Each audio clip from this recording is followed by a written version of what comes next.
I said to my team, look, I think I can kind of get through this until Wimbledon. That is where I would like to.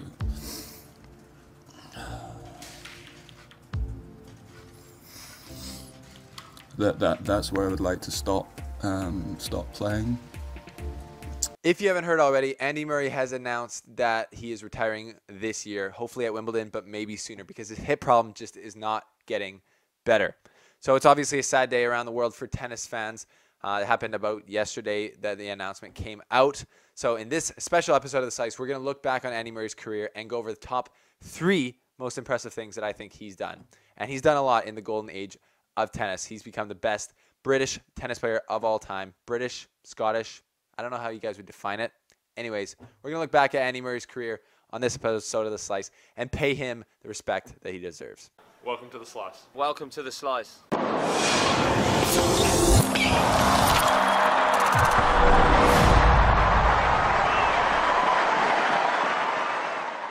Welcome to The Slice, folks. Welcome to The Slice. If you haven't already, hit that subscribe button. It means a lot. And then you join our community and you become a better tennis fan. That's how it works. But in this episode, we are looking back at the madman, Andy Murray's career and going over the biggest things that he's done.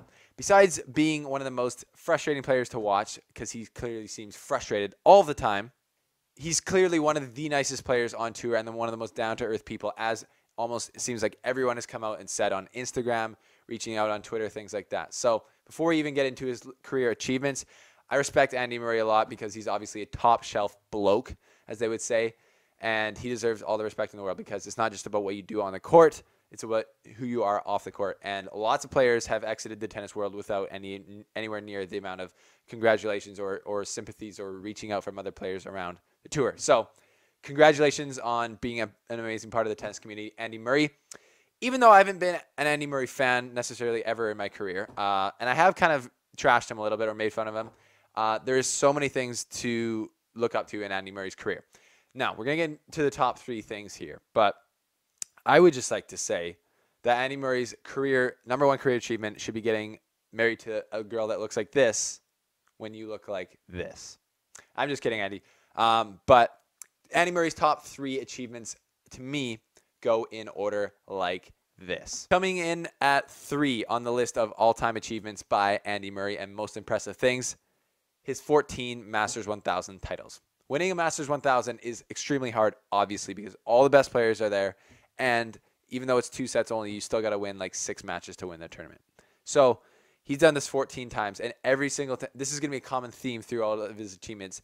He's had to do this in a time where the top maybe 3 best tennis players of all time, Federer, Nadal, Djokovic, are playing in all of these tournaments with him. And he still won 14, which is incredible. I put that down the list a little bit, even though in the all-time he's 9th, and the next thing we're going to talk about, he's actually lower on the all-time list.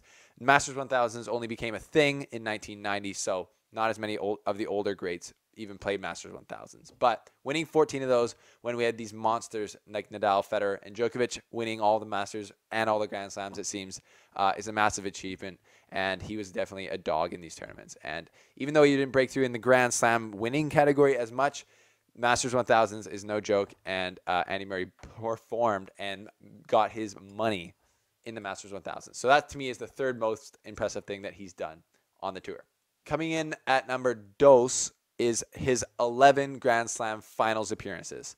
I'm including his 3 Grand Slams, but he's gotten to the final of 11 Grand Slams in the golden age of tennis. So getting to the final means you've won 6 matches in a row, 5-setters, which is unbelievable. But he's only won 3, but the only people that he's lost to in his entire getting to the finals of Masters or Grand Slams is Djokovic and Federer. Those are the only 2 guys that he's lost to. So I don't think you can blame him too much for losing to the top 3 tennis players of all time.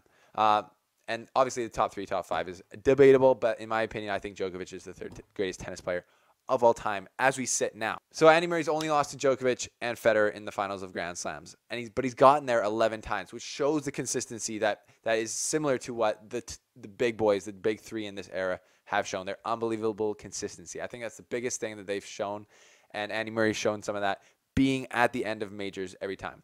I always talk about how it's actually a big 3, not a big 4, because we talked about the big 4. But it's really like a big 3.5, because Andy Murray's not on the same level as Stanislas Wawrinka. Even though they've both won 3, Andy Murray's made it to the final of 11, and Stanislas has been there only 4 times. Getting to the final is a huge accomplishment. Winning is obviously the goal and the biggest accomplishment, but getting to the final that many times is a big deal and should not be overlooked. That's why I got it at number 2 on the things that have impressed me most about old Muzzard's career. And the number one thing that Sir Andy Murray has achieved on the tour is winning 45 titles. That's a lot of titles. Just like straight up, if you don't know anything about tennis, 45 tournaments on the ATP World Tour to win. That's a lot. Federer's won 99 now, so that's pretty much almost half of what he's won. And he's pretty widely considered the greatest tennis player of all time. Winning half that in the golden age of tennis, where you had to, he probably had to, in most of those tournaments, beat either Djokovic, Nadal, or Federer. Maybe not, because a lot of those would have been 250s, but still winning all those gold. I guarantee you, all the Grand Slams, he had to beat one of those guys that he won, and in the Masters 1000s, he had to beat at least one of them, maybe even 2. So winning 45 titles is just getting a trophy cabinet full, getting that medal, that hardware in your house, and that's just baller. That's what winners do. Winners win, and Andy Murray's won 45 titles. So he's the greatest English, British, Scottish tennis player of all time. Let me know what the right way to say that is, because I'm not exactly sure, even though my heritage is British. He's the greatest British tennis player of all time, and he's done unreal things for that country's tennis game. I don't really know what it's like, but I know that Murray Mania was so real during Wimbledon when he won his first one. He won his first Wimbledon in 2013, if I'm not mistaken. But like another thing that has impressed me about Andy Murray is for a while there, we thought he was going to be like the 40-year-old Grand Slam virgin. Like we thought he was going to be like the best player to never win a Grand Slam. When he lost to Federer at Wimbledon in 2012, he broke down and cried. We saw him get better all the time. And he lost to Federer at Wimbledon in 2012, which is obviously tough. Federer's kind of the man at Wimbledon, if you haven't noticed. But then the next tournament, the U.S. Open in 2012, when Djokovic was at his peak, Andy Murray beat him in a 5-setter. So there you have it, Andy Murray's top 3 most impressive things for the slice. What's your guys' top 3? I know I didn't mention his 2 Olympic gold medals, the only person to ever do that in singles, or his being number 1 in the world, when Djokovic was crushing it, Federer and Nadal were actually injured. So, I didn't mention those 2, but where would you rank those? Would those be in your top 3? Let me know in the comment section, which has been hot fire lately, guys. Keep it up. Andy Murray has been a grinder. He's been a baller. He's been one of the fastest players. His game style is kind of more grinding. That he's grinded his body down. Now his hip is stopping him from playing, which is really sad. But one thing I've always respected about Andy Murray is his ability to persevere and to keep getting better and to do what he's done in the golden age of tennis. And that is absolutely unbelievable. So hats off to you, Andy, and have a great time in the rest of this season, and I hope you can do really well. Thanks for watching, folks. This has been The Slice. If you don't want to miss any more of these, click this subscribe button right here, and you'll actually become a better tennis player. So that's pretty cool.